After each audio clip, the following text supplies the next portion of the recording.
क्या आपका? हंसराम, कहाँ घर है? इटकौली। क्या मामला हुआ? अभी आप बता रहे थे कि कुछ ज़मीन संबंधित कुछ लफड़ा कैसे क्या? मामला यही हुआ साहब कि यानी कि हमारी ज़मीन है जी 14 बिस्सा ज़मीन है और हयात नगर के शकील अहमद हैं और उनसे हमसे और एक अशोक हमारे ही गांव के हैं, वो हमसे उनसे मिलवाएं और हमसे उनसे बात हुई कि रेट भाव हुआ तो हमने 1 लाख रुपया उनसे रेट बोला। उसने 80,000 रुपये बिस्सा उसने तय किया। 1 लाख क्या बोले? 1 लाख रुपये बिस्वा देंगे? हाँ, तो 80,000 रुपये बिस्सा ज़मीन तैयार हुई।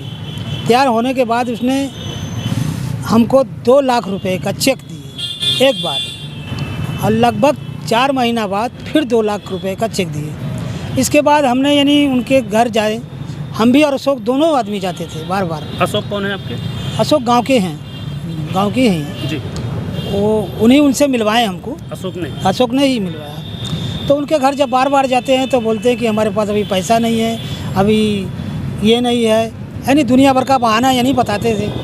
और हम लोग चुपचाप अपना घर चले आए। कम से कम उनके यहाँ हम साल भर यानी परेशान हो गए, दौड़े, लेकिन पैसा दिए नहीं। इसके बाद उन्होंने हमारे पास नोटिस भेज दिए हैं, नोटिस भेज दिए।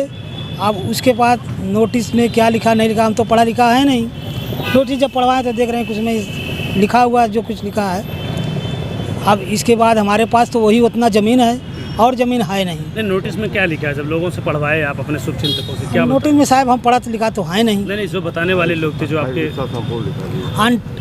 उसमें लिखा है कि 28 बिस्सा संपूर्ण ज़मीन यानी उन्होंने लिखा लिया। तो आपने 28 बिस्से की चर्चा नहीं की थी लिखने के दौरान? नहीं, हम इसको बोले हम खाली 14 ही बिस्सा की ज़मीन की यानी हमने बात की थी जी। हाँ, और उन्होंने 28 बिस्सा यानी संपूर्ण लिखा लिया।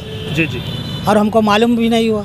अच्छा, आपको मालूम भी नहीं? नहीं। जब आप लिखने गए थे वहाँ पे तो क्या पूछताछ नहीं हुई? क्या नहीं, पूछताछ नहीं हुई, कुछ पूछताछ भी नहीं? नहीं, कुछ तो यहाँ किस लिए आप आए हैं जिलाधिकारी महोदय के यहाँ?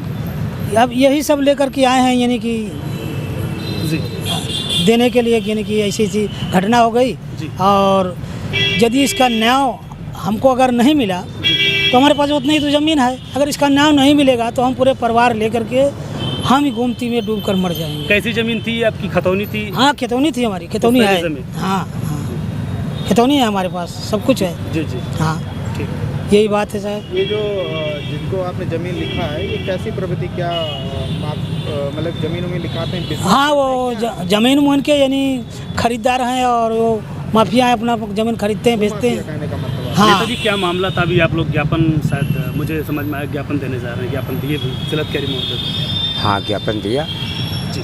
ज्ञापन ये हमारे संगठन में कार्यकर्ता हैं जी। हम राष्ट्रीय किसान मजदूर संगठन चलाते हैं, उसके हम जिला अध्यक्ष हैं। इन्होंने हमको नोटिस दिखाया, कई लोग थे, हम आपस में बैठे, तब नोटिस पढ़ा, उनसे पूछा कि पूरी ज़मीन लिख दिए हो? तो उन्होंने कहा नहीं, 14 बिस्सा की बात हुई है। तो उसमें पूछा हमने कि परमिशन, इन्होंने बताया, उन्होंने कहा था कि हम परमिशन ले लेंगे तब तुझसे ज़मीन लिखवा लेंगे। और नोटिस में लिखा है कि आप परमिशन लेके आओ, हमको ज़मीन लिखो। तो इस पर हमारे सारे लोग गर्म हो गए और उसी के संबंध में हमने एक ज्ञापन, इनकी सारी कापी लगा के एग्रीमेंट की और इनकी बयान हल्फी बनवा के सब तैयारी से पूरा कागज़ जिलाधिकारी महोदय को दिया। जिलाधिकारी महोदय ने अग्रिम कार्रवाई के लिए इस पर लिखा है और अगर इस दलित को न्याय न मिला इस शासन और प्रशासन से तो संगठन इसके लिए हर तरह का आंदोलन करने के लिए बाध्य होगा। उसकी जिम्मेदारी जिला प्रशासन की होगी।